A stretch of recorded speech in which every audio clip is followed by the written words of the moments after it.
তারেক হাবিব।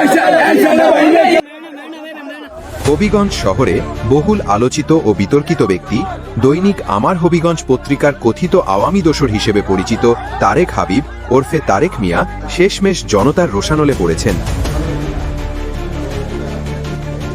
বৃহস্পতিবার রাত ৯টার দিকে জেলা পরিষদ এলাকার সার্কিট হাউস সংলগ্ন মার্কাজ মসজিদ এলাকায় স্থানীয় জনতা তাকে ধরে গণধোলাই দিয়ে পুলিশে সোপর্দ করে। স্থানীয়রা জানান, তারেক হাবিব দীর্ঘদিন ধরে বিভিন্ন অপরাধমূলক কর্মকাণ্ডে জড়িত। তার বিরুদ্ধে রয়েছে সন্ত্রাসী কার্যক্রম, নারী পাচার, ভয়ভীতি দেখিয়ে ব্ল্যাকমেইল, ভুয়া বিয়ে, মাদক ব্যবসায় সম্পৃক্ততা এবং ফেসবুকে মিথ্যা নিউজ ছড়িয়ে মানুষকে হয়রানির অভিযোগ। তারা আরও দাবি করেন, তারেক মিয়া নিজেকে সাংবাদিক পরিচয় দিয়ে রাজনৈতিক প্রভাব খাটিয়ে সাধারণ মানুষ ও ব্যবসায়ীদের কাছ থেকে চাঁদা আদায় করত।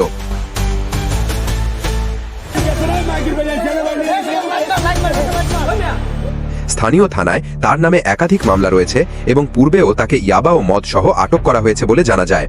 ঘটনার সময় তারেক হাবিবের হাতে ধারালো অস্ত্র ছিল বলে দাবি করেন প্রত্যক্ষদর্শীরা। জনতার ধাওয়া খেয়ে সে ময়লার ড্রেনে পড়ে যায় এবং পরে পুলিশ এসে তাকে উদ্ধার করে থানায় নিয়ে যায়। হবিগঞ্জ পত্রিকার সাংবাদিক তারেক হাবিব। আমি ঠিকাদারি করি। আজমিরগঞ্জে আমার একটা কাজ ছিল। এই কাজের পারপাসে আমার বিল আটকাইবার লেগে সে একটা নিউজ করতে আসলো, আমার ফোন দিছে। আমি বলছি আমি আইতাছি। তার সাথে আমি বিকালে একদিন দেখা করছি। দেখা করার পরে সে আমার কাছে 1 লাখ টাকা চাঁদা দাবি করছে। 1 লাখ টাকা দিলে পরে এটা বুঝতাম আজমিরগঞ্জে জেলুয়ার আর সে ধাওয়ার মুখে তারেক হাবিব হাতে ছোড়া ধারালো অস্ত্র নিয়ে দৌড়ে পালানোর চেষ্টা করে। এক পর্যায়ে সে প্রাণ বাঁচাতে দৌড়ে গিয়ে পড়ে যায় জেলা পরিষদের একটি ড্রেনে। এরপর উত্তেজিত জনতা তাকে ধরে ফেলে এবং গণধোলাই দিয়ে সদর থানায় হস্তান্তর করে। পুলিশ জানায়, তারেক হাবিব বর্তমানে থানায় রয়েছে এবং এ বিষয়ে তদন্ত চলছে।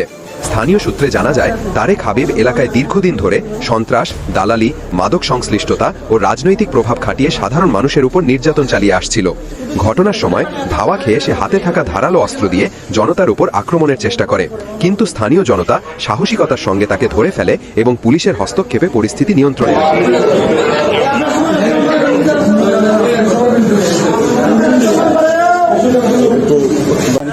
টাকা দিছি, দেওয়ার পরেও সে টাকা নেওয়ার পরে সে আবার রাত্রে নিউজ ফিরে পরে সকালে নিউজ দিয়েছে আমার আমার বিল আটকে কিনতে পরে বিল আটকে পারবে না। আমি আমার একটু কষ্ট হয়েছে অনেক পরে আমি বিলটা নিচে এই ধরনের চাঁদাবাজি করছে। এখন আপনি কি জানেন? এখন তার সুষ্ঠু বিচার চাই এবং খালি আমার না, অনেক জায়গার থেকে চুনাঘাট বিভিন্ন ঠিকাদার, বিভিন্ন জল মালের দ্বারা বা ওই যে বালু মালের দ্বারা কিতা আছে তারা কাছে সে চাঁদা দিচ্ছে, আমার কাছে অনেকে ফোন দিচ্ছে। আপনি কি বুঝাতে চাচ্ছেন যে ঠিকাদার গুলো আছে তাদের কাছে, প্রত্যেকটা ঠিকাদার কাছে সে চাঁদাবাজি করে? ঠিকাদার যেমন ধরুন বালু মাল, জল মাল, মানে যারা যারা এই ধরনের ব্যবসা আছে প্রত্যেকটার কাছে সে চাঁদা, প্রত্যেকের একটা কি আছে প্রমাণ আছে। আচ্ছা, আমরা আরো শুনছি বিকাশে এই পর্যন্ত বহু টাকা লেনদেন হয়েছে তার সাথে।